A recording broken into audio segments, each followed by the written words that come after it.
गुरु प्यारी साध संगत जी, नमस्कार जी। आप सब कैसे हो? आशा करती हूँ बाबा जी के श्री चरणों में अरदास करती हूँ कि मालिक की कृपा से, निरंकार दातार की मेहरबानी से आप सब बहुत खुश होंगे, मौज बहार में होंगे और अवश्य ही भजन सिमरन में होंगे। साध संगत जी, मैं हाजिर हूँ आज आप सभी से एक बहुत ही खूबसूरत चर्चा करने के लिए। उम्मीद करती हूँ ये चर्चा आप सभी को बहुत पसंद आएगी, हमारे जीवन में एक परिवर्तन लेकर आएगी। तो साथ संगत जी, चलिए आइए समय ना गवाते हुए शुरू करते हैं जी। साथ संगत जी, मृत्यु से बचने का क्या उपाय है कि वह कभी भी ना आए। यदि आप स्वयं को जन्मा हुआ मानते हैं तो आप हर घड़ी मृत्यु के मुख की ओर ही जा रहे हैं। आप हर क्षण मर ही रहे हैं। और जो लोग किसी भी प्रकार से स्वयं को जन्मा हुआ या देहादी ही मानते हैं, उन्हें किसी भी प्रकार से बचाया नहीं जा सकता। रासायनिक औषधियों के बल पर वैज्ञानिक वैद्यों द्वारा धन शक्ति, विद्या शक्ति के प्रयास करके कोई 1000 वर्ष भी जीवित रह ले, तब भी उसे एक न एक दिन तो यह शरीर त्यागना ही पड़ता है। किंतु यदि आप स्वयं को तत्व जान ले कि आप है कौन, आपका क्या अस्तित्व है इस जगत में या इस ब्रह्मांड में, तो निसंदेह जान लो कि आपके लिए मृत्यु जैसा भ्रम और कोई भी नहीं होगा।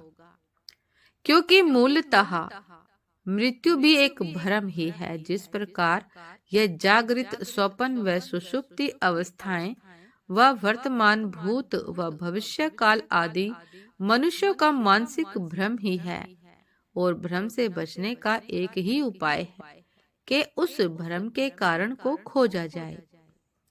भ्रम से बचने का एक ही उपाय है कि उस भ्रम के कारण को खोजा जाए और उसे समाप्त कर दिया जाए। इस प्रकार मृत्यु का भ्रम भयभीत नहीं कर सकेगा। क्यों?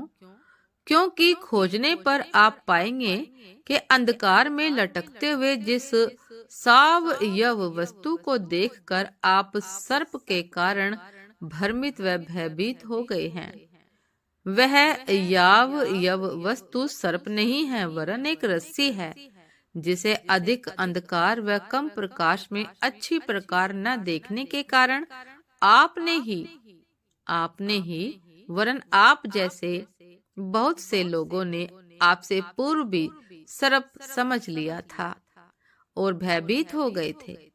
किंतु जिसने अविद्या के प्रभाव से बाहर निकलकर जागृति के प्रकाश में जागरूक होकर अपनी मृत्यु का क्षण नहीं देखा है, वही लोग मृत्यु से भयभीत होते हैं। किंतु यदि एक बार कोई साहस करके अपने को जागरूक करके अपनी मृत्यु में प्रवेश कर जाए, अर्थात साहस से सर्प प्रतीत होने वाली रस्सी को प्रकाश में ले जाकर या प्रकाश को ही वहीं लाके कोई उसे देख ले, तो उसके समस्त भ्रमों का अंत हो जाएगा। और जिसके समस्त भ्रमों का अंत हो जाता है, उसके समस्त भयों का भी स्वतः ही अंत हो जाता है। सारे डर अंतहीन हो जाते हैं, सारे डरों का भी, भय का भी अंत हो जाता है, और वह साक्षात अनंत अनंत शेष जी से जुड़ जाता है।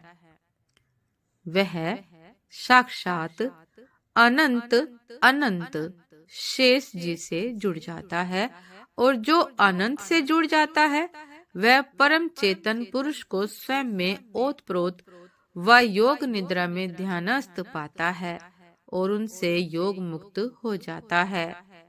और जो मायापति से योग मुक्त होकर अर्थात एक रूप हो जाता है, उसकी मायिक मृत्यु या उसका पुनर्जन्म भला कैसे हो सकता है, अर्थात नहीं हो सकता, जो मालिक से जुड़ जाता है।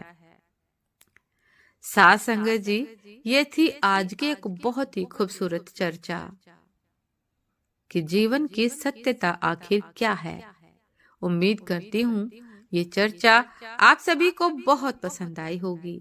यदि पसंद आई हो साथ संगत जी तो लाइक कमेंट शेयर करना ना भूलिएगा। चैनल पर जो भी नए हैं कृपा करके सब्सक्राइब कर लीजिएगा ताकि चैनल पर मिलने वाली सभी शब्द साखियों की अपडेट आप सभी को समय पर मिलती रहे। साथ संगत जी आप हमें इंस्टाग्राम पर भी फॉलो कर सकते हैं। इंस्टाग्राम का लिंक डिस्क्रिप्शन बॉक्स में दिया गया है। तो साथ संगत जी दासी को अभी आज्ञा दीजिए। आपसे फिर मुलाकात होती है एक नए शब्द साखी के साथ, एक नए खूबसूरत विचार के साथ, एक नई जानकारी के साथ। तब तक के लिए दासी को आज्ञा दीजिए। नमस्कार जी। सदा खुश रहिए, मुस्कुराते रहिए, भजन सिमरन अवश्य करते रहिए। नमस्कार जी।